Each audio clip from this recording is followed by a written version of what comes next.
आपको हमारे देश की सेना पर भरोसा है? उनकी बातों पर भरोसा है? वो जो कहते हैं उस पर आप विश्वास करते हैं? सेना जो कहे उस पर मुझे विश्वास करना चाहिए? सेना जो कहे उसको मुझे मानना चाहिए? लेकिन कुछ लोग हैं जिनको सेना की बात भी पसंद नहीं थी। अरे मोदी की बात मत मानो भाई, मैं नहीं कहता हूं मेरी बात मानो, कम से कम सेना पर तो अविश्वास मत करो। उनके पराक्रम पर तो दाग मत लगाओ। वो जान की बाजी लगा करके खेलता है, वो देश के लिए मर मिटने के लिए निकलता है और सफल होकर के आता है तो आपकी नींद हराम हो जा रही है।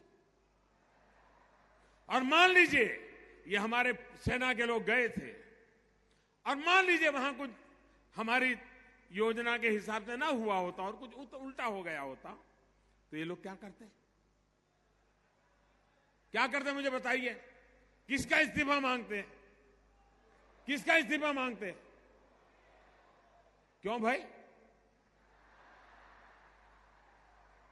मतलब राजनीति आप कर रहे हो, अब सफल हो गए तो चिल्ला रहे हैं कि मोदी ने तो आर्मी का नाम ही नहीं देना चाहिए, जय जवान जय किसान भी नहीं बोलना चाहिए। क्या देश की सेना के जवानों का गौरव करना चाहिए कि नहीं करना चाहिए? उनका सम्मान करना चाहिए कि नहीं करना चाहिए? लेकिन इनके पेट में दर्द हो रहा है।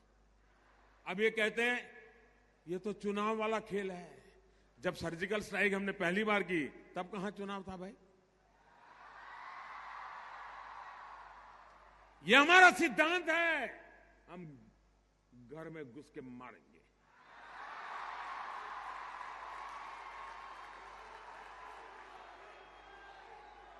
कोई देश ऐसी असहाय अवस्था में नहीं रह सकता है। 40 साल से आतंकवाद हिंदुस्तान के सीनों में गोलियां दाग रहा है जी। भारत मां की सीने में गोलियां दागी जा रही है, बम धमाके किए जा रहे हैं, निर्दोषों को मारा जा रहा है। लेकिन वोट बैंक की राजनीति में डूबे हुए लोग कदम उठाने से डरते हैं। मुझे सत्ता की कुर्सी की परवाह नहीं है, मुझे चिंता मेरे देश की।